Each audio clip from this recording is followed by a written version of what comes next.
Dunque, buongiorno e benvenuti alla seconda giornata di studio del Dipartimento di Teologia Patristica e Tradizione dei Padri della Gregoriana, dal titolo Ireneo di Lione, teologo dell'unità. Je souhaite tout particulièrement la bienvenue aux co-organisateurs de cette journée d'études, les collègues et étudiants venant de Lyon, soit de l'Université catholique de Lyon, soit des sources chrétiennes, notamment le frère Élie Arioulé, véritable source d'inspiration et de mise en œuvre de cette initiative d'organiser une journée d'études ensemble.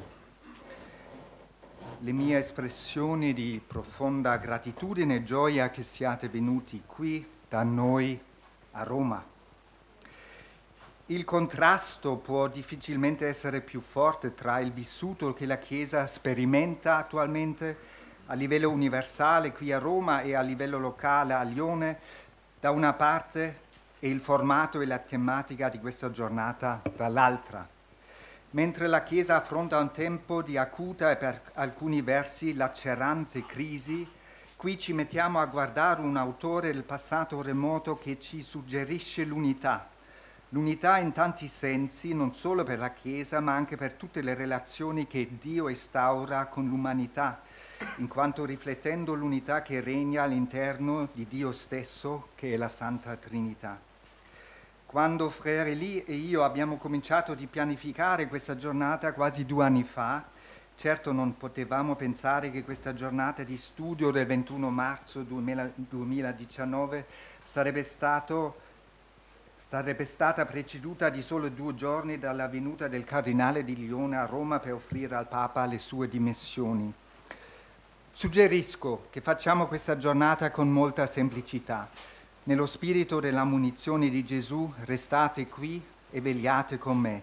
Non pretendiamo di avere soluzioni, ma certamente possiamo trovare incoraggiamento nel rivolgere la nostra attenzione alla testimonianza di un padre della Chiesa che visse un periodo di ricerca di identità per la fede, per la Chiesa, che arrivava all'epoca alla totalità delle sue radici, e possiamo anche trovare un momento di riposo nella convivialità condivisa tra 2 comunità, quella lionese e quella romana, rappresentata qui oggi dai docenti e studenti della Gregoriana. Auguro a tutti noi un giorno, un tempo di proficuo studio e spero in tanti momenti di scambio tra di noi durante questa giornata, scambi che possiamo piantare, semi di amicizie che continueranno a crescere. Tante grazie. La prima unità di questa giornata, prima della pausa a pranzo, è marcata di 3 conferenze con la successiva apertura a un dialogo con noi tutti qui presenti. Ho il piacere dunque di presentarvi la nostra prima relatrice. Ammetto che sono proprio contento che è lei a cominciare perché il lato femminile, al solito nel nostro dipartimento qui di teologia patristica, quel lato femminile è sottopresentato.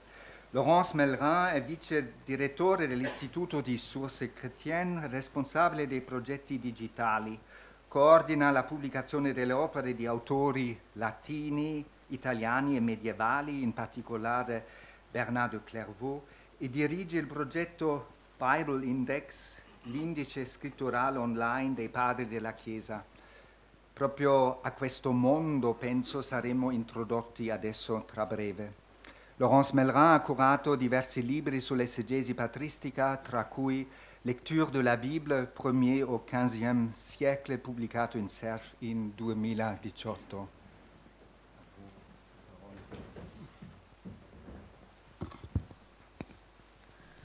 Voilà, je remercie donc l'Université pontificale grégorienne et tout spécialement le Père Philippe Renches de cette invitation à présenter les travaux de recherche que nous menons à Sources Chrétiennes.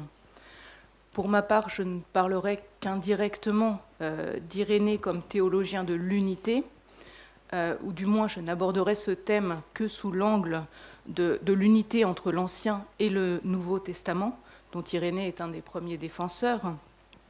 Car l'intervention qui m'a été demandée aujourd'hui a surtout comme objectif de vous montrer comment l'outil Bible Index que nous développons à Lyon, à l'Institut des sources chrétiennes donc, peut être utilisé sur l'exemple du corpus d'Irénée.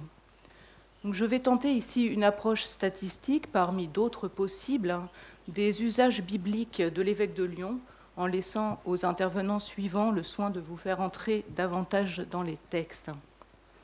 Alors quelques mots tout d'abord sur Bible Index. Donc c'est un index scripturaire en ligne des textes de l'Antiquité tardive et du Moyen Âge. L'objectif premier de ce projet est la constitution d'une base de données, de références bibliques présentes dans des éditions critiques d'œuvres patristiques. Actuellement, 400 000 références sont accessibles en ligne. Ce corpus est constitué en premier lieu des quelques 270 000 références déjà relevées par le Centre d'analyse et de documentation patristique de Strasbourg et publiées dans les volumes de Biblia Patristica. Et donc les 3 premiers siècles sont traités de façon exhaustive et une bonne partie du IVe.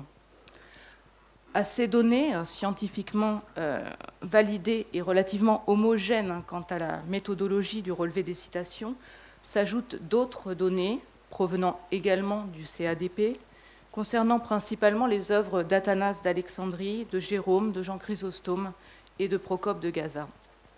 Le tout est complété par les archives papier du CADP, saisies à source chrétienne ces dernières années, concernant des textes rédigés entre le IVe et le XIIe siècle. Donc cela couvre environ 500 000 références. Le travail se poursuit avec comme objectif la couverture exhaustive des IVe et Ve siècles. Actuellement, c'est le corpus d'Augustin qui est en préparation. Donc le corpus de Bible Index est hétérogène, en perpétuelle évolution, mais cependant déjà suffisamment large pour permettre quelques points de comparaison. Donc c'est un corpus, vous voyez sur la diapositive, à forte dominante grecque, et les degrés d'avancement par siècle donc, sont encore inégaux, mais c'est déjà donc, un corpus de presque 1 million de références bibliques aujourd'hui. En particulier, dans la mesure où les auteurs des IIe et IIIe siècles ont été intégralement traités, nous pourrons comparer les données relevées chez Irénée à celles relevées chez ses contemporains, ici définies comme les auteurs des 2 premiers siècles et du début du IIIe, donc essentiellement des écrits anonymes apocryphes, des passions de martyrs, les textes des pères apostoliques et des apologètes, ceux de Clément d'Alexandrie et de Tertullien. Dans l'ensemble de ces textes ainsi délimités, Irénée représente 14% des références bibliques relevées, Clément d'Alexandrie 17 et Tertullien 28, ce pourcentage s'expliquant notamment par la plus grande longueur de l'œuvre conservée pour Tertullien.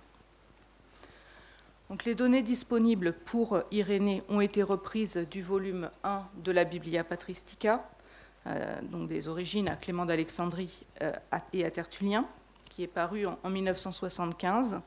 Elles ont été donc systématiquement vérifiées à Strasbourg et pour une part mises à jour lors de leur intégration dans Bible Index. Les références suivent la numérotation de la Bible de Jérusalem et celle de la Septante de Rals pour les livres qui n'y figurent pas. Alors, normalement, ces données devraient être accessibles via le formulaire de recherche du site de Bible Index, mais si vous faites une recherche aujourd'hui, vous trouverez ce que j'ai mis sur l'écran, à savoir 1096 occurrences. En fait, il y a 2 problèmes spécifiquement sur Irénée, ça tombe mal pour aujourd'hui. D'une part, les données qui sont là arrivent en double, et d'autre part, il manque l'adversus à RSS. Donc, c'est un petit peu délicat de faire une présentation là-dessus avec la version actuelle du site. Mais en tout cas, ces problèmes donc, seront corrigés dans la nouvelle version qui sort à l'automne. Et en tout cas, ce que je vais vous présenter aujourd'hui a été fait sur des données fiables et complètes. Voilà. Donc voilà les œuvres d'Irénée prises en compte. Celles qui sont conservées sont en vert.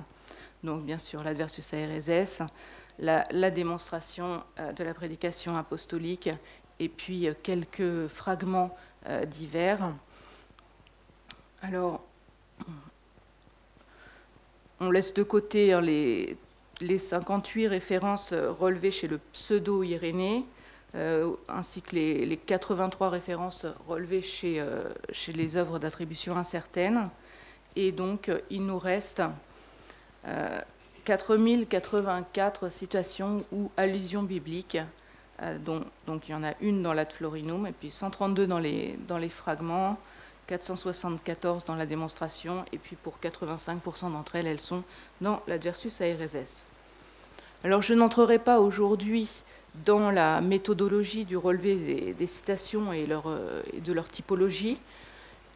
Une comparaison entre les chiffres obtenus dans Biblindex et ceux de différents articles consacrés à la Bible d'Irénée font apparaître des variations notables, en particulier dans la définition de ce qui peut être considéré comme une allusion biblique. Mais ce qui m'importe aujourd'hui, c'est la cohérence des relevés pour l'ensemble des textes et du coup la justesse des ordres de grandeur, plus que les valeurs absolues des nombres de citations. Alors tout d'abord, le contenu de la Bible d'Irénée. On trouve chez Irénée un corpus en 3 parties. Donc la Bible juive, soit l'ensemble de l'Ancien Testament, qu'il désigne généralement par l'expression des prophètes au sens large. Parfois il distingue entre loi et prophète. Les 4 évangiles canoniques, le Seigneur, dont il est le premier à théoriser la complémentarité, et puis les apôtres, les écrits apostoliques. Il cite donc 2460 versets différents, c'est-à-dire 6,7% de l'ensemble de la Septante, des textes qui sont issus donc de 34 livres de l'Ancien Testament, 24 du Nouveau. Cela constitue une couverture relativement faible des Écritures, puisque par comparaison, Tertullien en cite 11,5% et Jérôme, qui détient le record absolu en la matière, en cite 49%. Alors, les occurrences se répartissent comme suit, donc 38% dans l'Ancien Testament, 62% dans le Nouveau.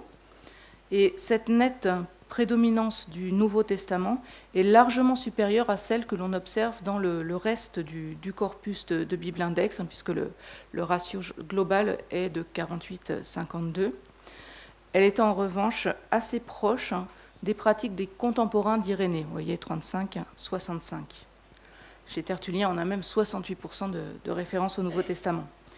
Donc paradoxalement, le fait saillant de cette statistique est plutôt que Irénée cite davantage l'Ancien Testament que ses contemporains. Notons aussi que la distinction entre Ancien Testament et Nouveau Testament n'est pas forcément suffisante. Il faudrait une approche plus fine pour nuancer ce constat, dans la mesure où les épisodes de l'Ancien Testament auxquels recourt Irénée sont souvent mentionnés dans le Nouveau. Donc, par exemple, dans les chapitres 24-25 de la démonstration apostolique, il va suivre la narration d'Étienne dans le chapitre 7 des Actes pour résumer l'histoire d'Abraham, puis l'exil des Hébreux en Égypte. Ou alors, quand il utilise Genèse 15, 5, 6, qui est un passage assez récurrent, la foi d'Abraham qui lui fut comptée comme justice, c'est toujours à la lumière de la citation de ce verset dans l'Épître aux Romains. Ou encore, on peut dire que certaines citations données dans les derniers paragraphes de la démonstration le sont dans leur reformulation néo-testamentaire. Donc cette nuance faite, que cite Irénée de l'Ancien Testament. Alors, en descendant à donc un degré de granularité plus fin que la distinction entre les testaments, c'est la granularité du livre biblique, on constate que tous les livres bibliques de la Bible hébraïque sont représentés chez Irénée, à l'exception de ceux listés sur la diapositive, donc Ruth, Esther, le Cantique et quelques petits prophètes, mais certains sont aussi à peine représentés, donc Esdras, Néhémie par exemple, on a simplement un résumé du rôle d'Esdras. Les allusions relevées aux chroniques, à Coëlette, sont très ténues et ne permettent pas de conclure que Irénée a utilisé ces livres. En revanche, les 3 citations des Lamentations sont explicitement introduites par une formule qui les attribue à l'Écriture, voire précisément au prophète Jérémie. Donc ça, c'est une occurrence certaine. Pour les petits prophètes, bien sûr, la brièveté des textes suffit à expliquer leur absence. Et quant aux autres livres absents, ils le sont également chez tous les auteurs antérieurs au IIIe siècle. Donc il n'y a rien d'étonnant à ce qu'Irénée ne les cite pas non plus. S'il utilise clairement 2 livres deutérocanoniques, à savoir le livre de la sagesse et celui de Baruch, pour lui ce sont des textes qui appartiennent au livre de Jérémie, il utilise aussi les additions grecques au livre de Daniel. On a des citations, des renvois à Suzanne et à Abel et le dragon dans le livre 4 de l'Adversus Aereses. En revanche, donc le Siracide, tous les livres d'Esdras, Judith, Tobie, les Maccabées, les Odes, les psaumes de Salomon, sont absents de son œuvre. Là encore, le profil d'Irénée est semblable à ses contemporains, en particulier à celui de Tertullien. La prédominance du Pentateuque dans les références d'Irénée à l'Ancien Testament est massive, 51%, et ce nombre devient encore plus significatif quand il est pondéré par la longueur des livres bibliques. Vous avez donc les deux couleurs sur la diapositive, et comme les données sont là en pourcentage, on devrait avoir égalité entre les 2 couleurs si le traitement était homogène. Après le Pentateuque suivent les grands prophètes, puis les psaumes et les petits prophètes. Quant aux livres historiques, aux Proverbes et à Job qui apparaissent sur ce graphique, ils sont en réalité nettement moins cités que leur longueur pourrait le faire attendre. Alors, est-ce que cette prédominance du Pentateuque est originale ? Par rapport à la moyenne du corpus de Bible Index, qui est de 30%, elle paraît très originale. Elle l'est déjà un peu moins si on rapporte les chiffres d'Irénée à ceux des auteurs de son temps, puisque là on vient à 42%. Mais ça demeure tout de même un trait caractéristique de cet auteur.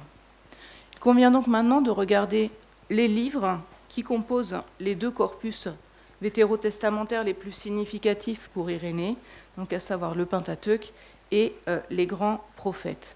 Et donc maintenant je ne prendrai comme point de comparaison que les auteurs des 2e et 3e siècles. Alors, dans le Pentateuque, on constate chez Irénée une prédominance écrasante de la Genèse, avec 60%, suivie de loin par l'Exode, une prédominance qui est plus accentuée chez lui que chez ses contemporains. Parmi les grands prophètes, Isaïe est largement majoritaire, 67%, mais là, Irénée est exactement dans la moyenne de ses contemporains. Alors, une approche par livre, cette fois, par la liste des 10 livres les plus cités, ne révèle en fait rien de plus, dans la mesure où tous ces livres les plus cités, à l'exception du livre des psaumes et du premier livre des rois, mais qui est très peu cité quand même par rapport au premier de la liste que vous avez à droite de l'écran, donc tous ces livres font partie du Pentateuque ou des grands prophètes. Donc voilà donc le bilan de cette première exploration. La majeure partie des livres bibliques est attestée, même si c'est par un nombre restreint de versets. Irénée connaît ces textes donc qu'il cite comme écriture, mais les citations sont très fortement concentrées sur le Pentateuque, Isaïe et dans une moindre mesure les psaumes. La spécificité d'Irénée sur l'Ancien Testament réside dans son insistance sur le livre de la Genèse. On peut également, en regardant la lettre des citations, donner quelques observations sur le texte utilisé par Irénée. Et aussi bien dans la démonstration que dans l'Adversus Aereses, on constate qu'Irénée utilise un texte grec, bon, évidemment antérieur à la recension exemplaire d'Origène, mais qui n'a pas non plus connu d'alignement sur l'hébreu, contrairement au texte qu'on trouve par exemple chez Justin. Mis à part à propos d'Isaïe 7,14, donc il commente au livre 3 de l'Adversus Aereses, Irénée ne discute pas de la validité de la traduction grecque par rapport à l'hébreu. Il tient clairement l'inspiration de la Septante, c'est dans l'Adversus Aereses 3, 21, 2, où il l'a écrite sous l'inspiration de Dieu. Olivier Munich parle à ce sujet de de la quiétude d'Irénée face au texte biblique et de son approche polyphonique.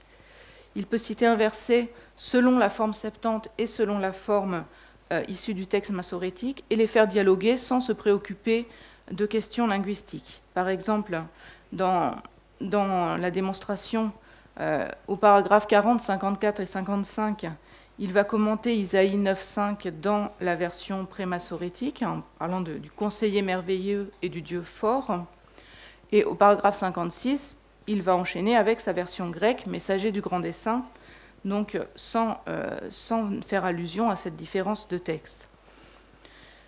Alors, Irénée travaille sans doute non pas à partir d'un exemplaire manuscrit, mais vraisemblablement à partir de dossiers organisés par thème ou par collection de prophéties. On en trouve une illustration assez nette si on veut essayer de faire un parallèle entre le Adversus RSS 4, 33, 11 et la démonstration, les chapitres 53 à 70. On y a des prophéties à peu près identiques et à peu près dans le même ordre dans les deux textes. Alors dans l'Adversus RSS, c'est sous forme d'allusion, dans la démonstration sous forme de citation, mais on retrouve là tout ce que j'ai mis en vert sur la diapositive se retrouve d'un livre à l'autre.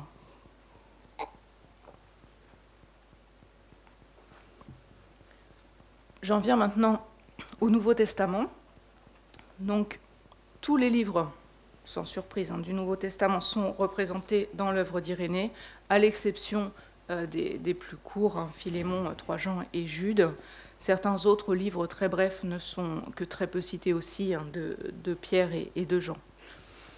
La répartition des occurrences, comme dans l'Ancien Testament, permet de mettre en évidence de grands ensembles, des prédominances bien marquées. Sans surprise, Irénée cite préférentiellement les évangiles et les épîtres pauliniennes, aussi bien en valeur absolue que proportionnellement à leur longueur, se montrant en cela très conforme aux usages de son temps, et même des pairs sur l'ensemble du corpus, car il y a beaucoup moins de variations pour le Nouveau Testament que pour l'Ancien sur toute la période patristique. Donc on peut en venir tout de suite au niveau du livre. Un seuil significatif apparaît avant le 12e livre le plus cité, en l'occurrence 2 Corinthiens, avec plus de 40 occurrences. Et cette approche plus fine ne révèle pas de surprise particulière. On retrouve la nette dominante des évangiles en vert et des épîtres pauliniennes en violet. Donc on ne sait pas si Irénée lisait les évangiles dans un codex qui les rassemblait ou dans des codices séparés, mais l'hypothèse du codex unique avec un Matthieu, Luc, Marc, Jean dans cet ordre semble la plus convaincante. Je renvoie à d'autres travaux pour ces questions très, très débattues. Donc la dominante mathéenne caractérise l'ensemble du corpus patristique et Irénée ne fait pas exception, même si il fait assez peu de références explicites à Matthieu, mais beaucoup plus à Luc. Peut-être comme Christophe Guignard le remarque, parce que Matthieu est en fait sa référence tacite et que Luc n'est cité qu'en complément. Donc, généralement, Irénée utilise des logia séparés de leur contexte pour les insérer dans une argumentation théologique. Pour ce qui est des épîtres, donc, il cite particulièrement Romains et 1 Corinthiens, dans une moindre mesure Éphésiens. Par comparaison, le profil de Tertullien pour les 6 premiers livres les plus cités est exactement identique, mais chez lui, sont Hébreux et 2 Corinthiens qui viennent et non l'Apocalypse, comme chez Irénée. Ça, c'est aussi un trait particulier. Donc, si on en reste au niveau du livre, c'est la domination de ces textes unanimement cités masque un peu les spécificités des auteurs.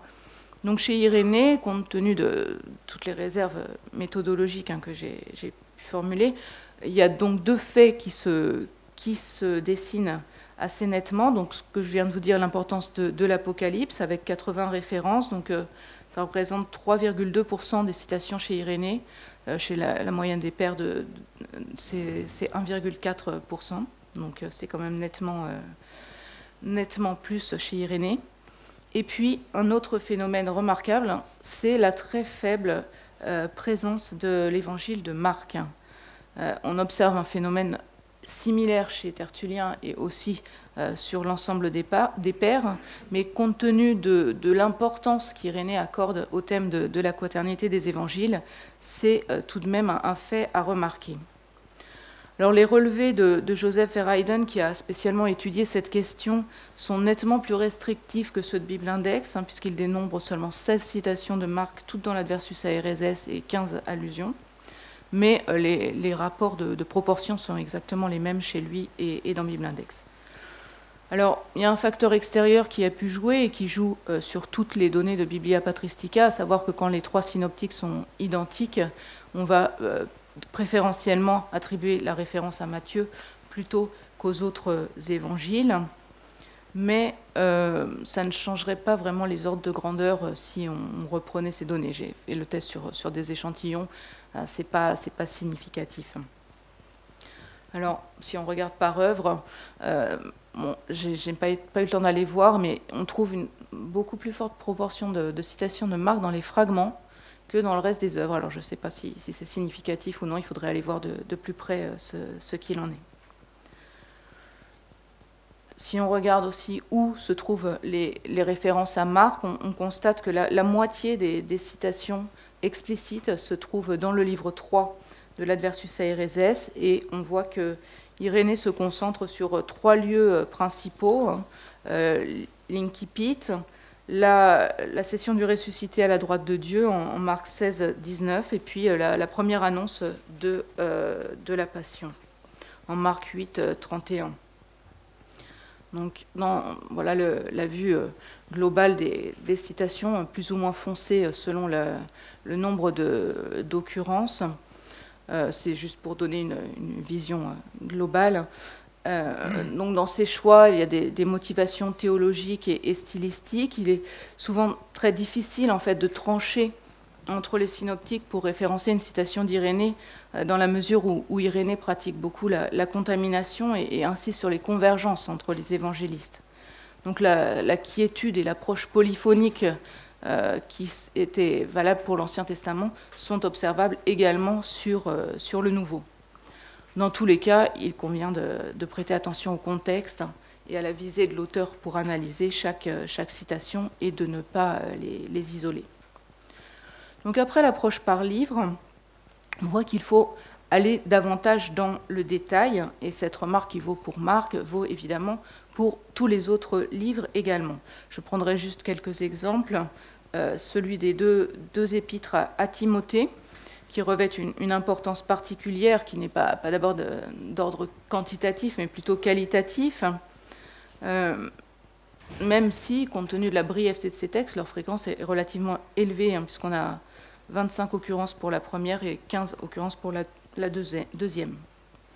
Alors Irénée va s'intéresser à certaines expressions des prologues, Timothée 1,4, à quelques idées forces, comme la colonne et le fondement de la foi, 1 Timothée 3,15, la recherche infinie prônée en 2 Timothée 3,7, et puis bien sûr tout spécialement le verset 20 du chapitre 6, qui a donné son titre à l'Adversus Aereses avec la gnose au nom monteur. Pour citer un autre exemple, Enrico Cataneo remarque qu'en ce qui concerne Galate, Irénée ne cite que les passages reconnus par Marcion. Donc il s'adapte aussi à la culture de ses destinataires, et ça c'est un point essentiel pour aussi définir son corpus biblique que citaient ses adversaires. Quelques vues d'ensemble avant d'en venir à des études plus détaillées sur un verset. On peut tenter de représenter graphiquement le profil global de la Bible d'Irénée, Ancien et Nouveau Testament confondus. Une opération facilitée par l'existence d'un seuil très net.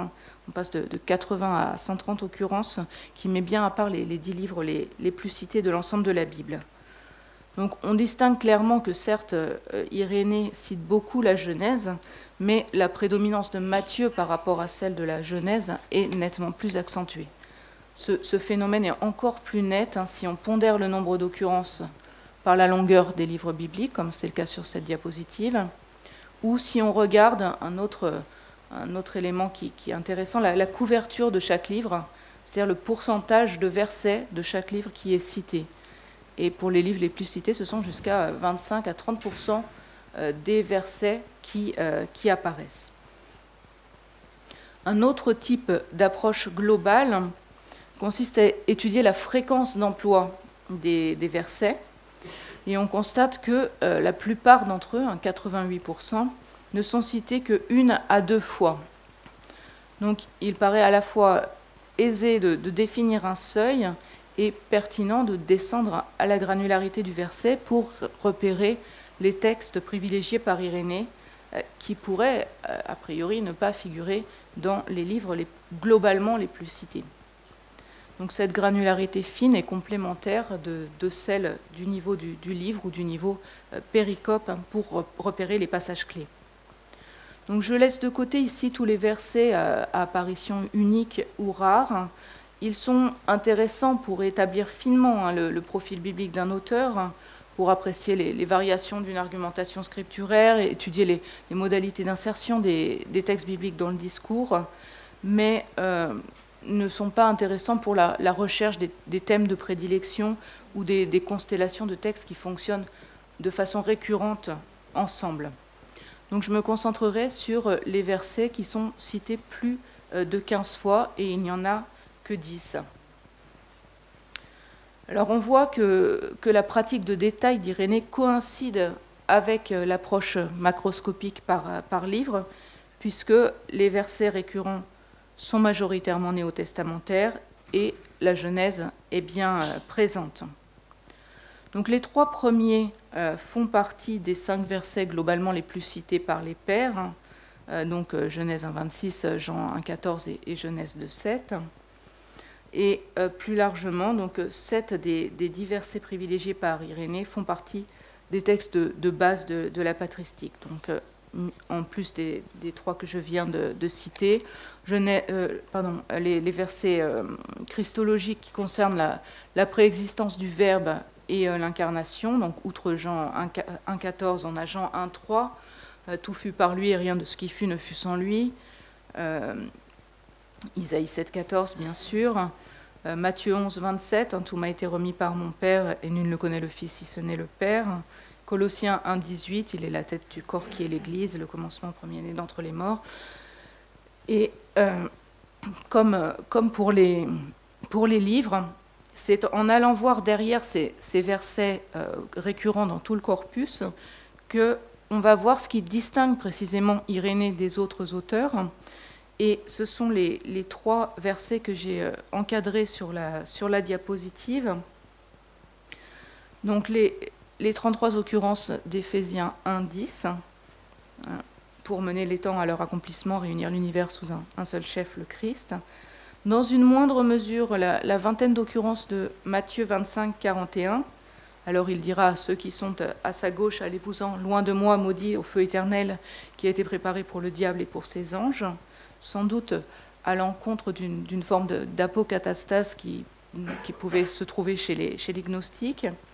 Et puis, 1 Corinthiens 15, 50, la chair et le sang ne peuvent hériter du royaume de Dieu, ni la corruption hériter de l'incorruptibilité. Et pour ce verset, comme pour le précédent, l'usage du texte par les adversaires d'Irénée est sans doute un facteur d'explication de sa prédominance. Comme il n'est pas possible de tout explorer ici, je me concentrerai sur deux faits saillants donc, que j'ai mentionnés, à savoir la prédominance de la Genèse et puis cette importance d'Éphésiens 1,10.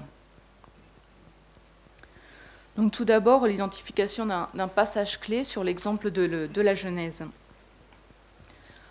Donc Irénée cite beaucoup la Genèse. En fait, si on regarde de plus près, une vision affinée des occurrences montre de grandes disparités entre les chapitres. En réalité, Irénée ne s'intéresse qu'aux 19 premiers, et encore pas dans leur ensemble, puisqu'on voit 4 pics, les récits de la création, donc Genèse 1,3, l'alliance avec Noé, chapitre 9, l'alliance avec Abraham au chapitre 15, et l'épisode de Lot et Sodome au chapitre 19. On a un pic aussi un peu moins marqué au chapitre 6 avec le déluge. Et pour ces chapitres, spécialement le 2, le 15 et le 19, on voit avec la différence de couleur des deux colonnes qu'il y a nettement plus d'occurrences que de versets différents cités, ce qui laisse penser que certains versets sont récurrents. Un zoom sur ces chapitres met ce phénomène de versets récurrents en évidence. Au chapitre 15, le pic est en fait créé par la seule péricope 15, 5, 6 que je mentionnais tout à l'heure. Il le mena dehors, il lui dit « Contemple donc le ciel, compte les étoiles si tu peux les compter ». Puis il lui dit « Telle sera ta descendance ». Abraham eut foi dans le Seigneur et pour cela le Seigneur le considéra comme juste. C'est uniquement en fait la formulation de l'alliance qui intéresse Irénée. De plus, une étude aussi plus fine des occurrences montre que c'est pratiquement toujours par l'intermédiaire du Nouveau Testament, que ce soit Matthieu ou Paul, qu'Irénée revient à ce texte. Au chapitre 19, même remarque, le pic n'est créé que par deux passages ponctuels, le verset 24 sur le châtiment de Sodome et Gomorrhe et la péricope de Lot et de ses filles. Un dernier zoom illustratif sur le début de la Genèse montre qu'en réalité, à eux seuls, les deux versets privilégiés, donc 1, 26, 27 et 2, 7, expliquent la prééminence du livre de la Genèse dans l'ensemble du corpus d'Irénée. Donc cette approche invite évidemment à la prudence dans l'interprétation. Irénée ne cite pas particulièrement la Genèse, mais il utilise comme leitmotiv, plus que la majorité des pères, deux versets spécifiques de ce livre. Si je regarde maintenant l'étude globale des occurrences d'un verset, en l'occurrence donc Éphésiens 1:10, dont nous avons déjà vu qu'il était significatif quantitativement. Cette fois, nous pouvons nous intéresser à sa distribution dans l'œuvre d'Irénée.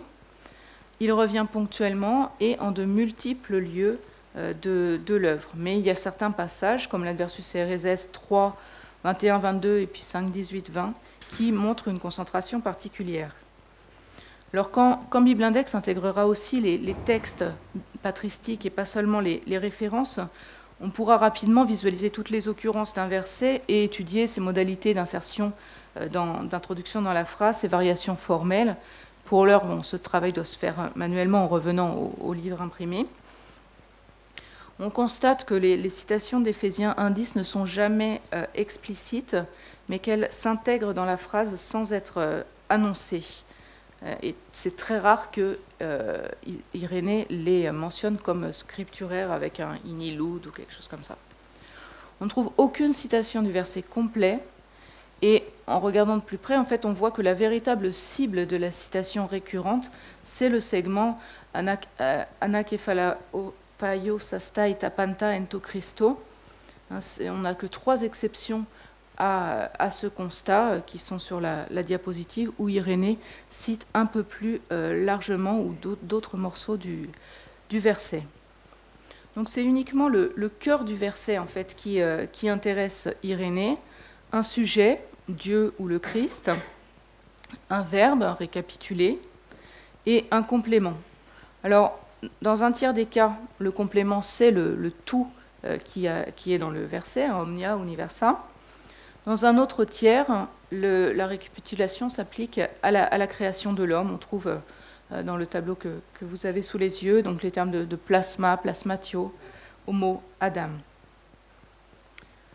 S'il ne s'agit pas de la création de l'homme, il s'agit de moments ou de composantes de l'histoire du salut. Donc la foi d'Abraham, les alliances successives dans l'Ancien Testament, la succession des générations du Christ, ou encore les martyrs et les prophètes témoins de la foi. Et enfin, des compléments qui montrent que le Christ récapitule le mal et la mort par le bois de la croix. Donc, l'insertion de ces versets de ce verset dans le discours est très souple et est assez varié en fait dans la formulation. Donc l'ensemble de ces occurrences donc, nous donne déjà pas mal de repères pour l'interprétation du verbe récapituler chez Irénée. On peut la compléter par une étude des co-occurrences de versets que j'ai représentés ici par ce schéma. Donc comment le lire? En fait, ce schéma reprend tous les versets qui sont cités dans le contexte immédiat d'une occurrence d'Éphésiens 1,10. Et ils sont classés en cercles concentriques selon un coefficient de proximité.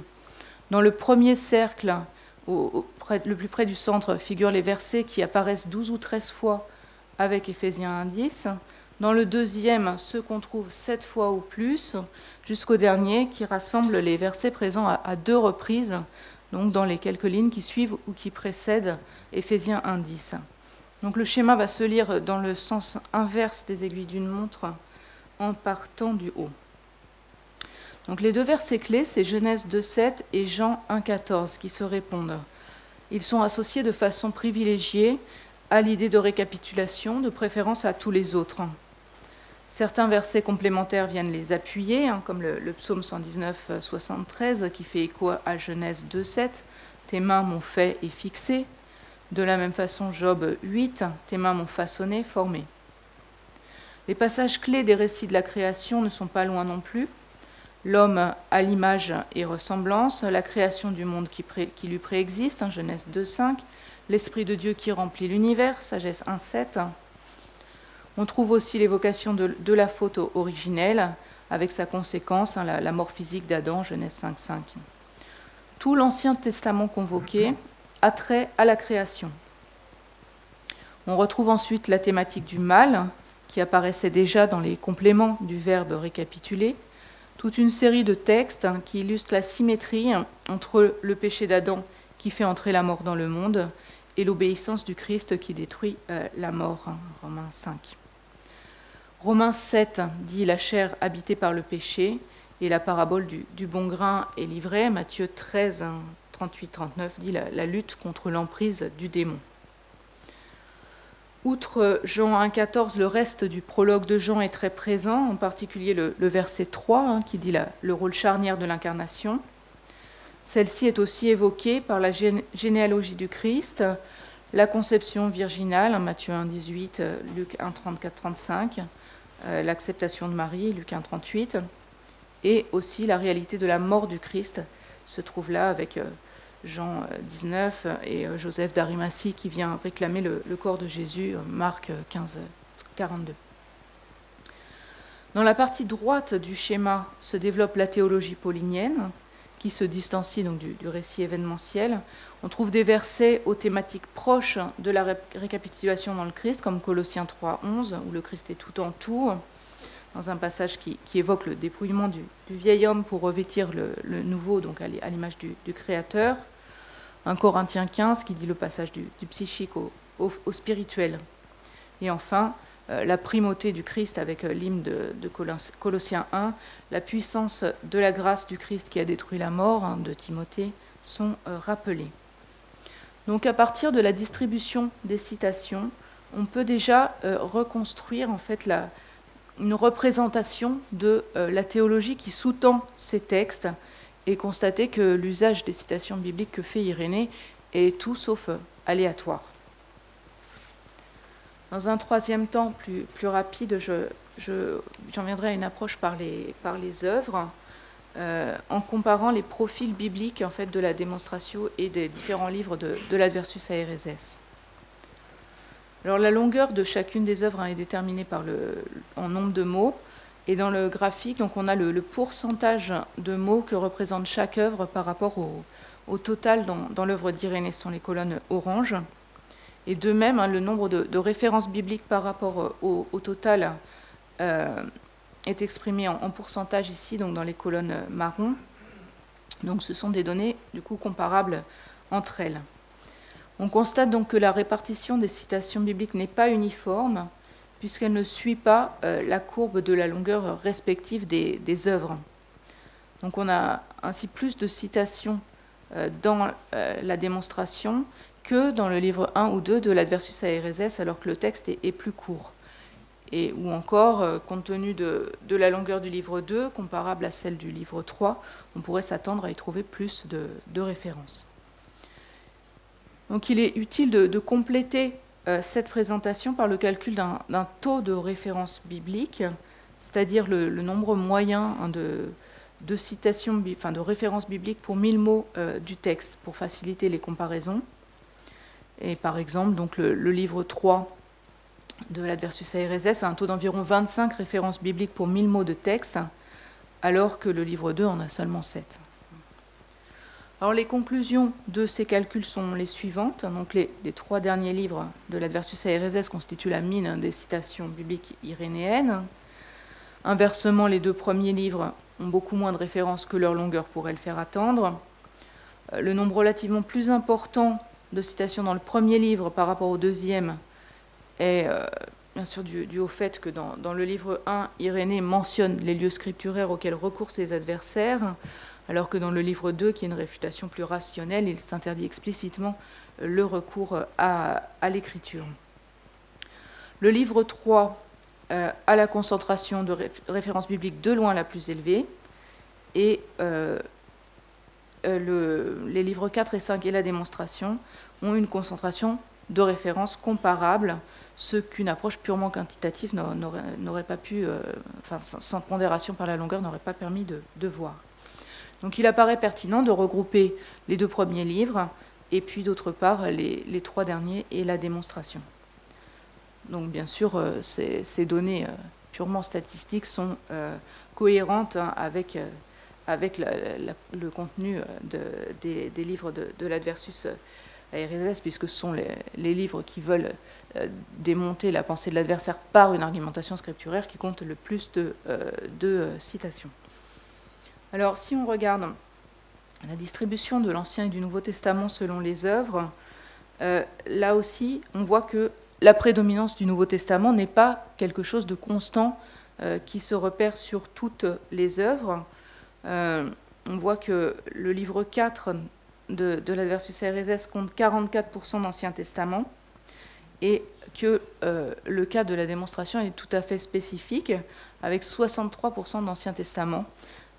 Ces faits s'expliquent aisément par les objectifs différents des 2 œuvres et des différents livres de l'Adversus Aereses, puisque l'Adversus Aereses vise à déterminer à partir du témoignage des évangiles et des écrits apostoliques ce qu'avaient enseigné le Christ et les apôtres, parce que les hérétiques s'appuyaient sur des textes du Nouveau Testament pour dissocier le Dieu créateur et le Père annoncé par le Christ.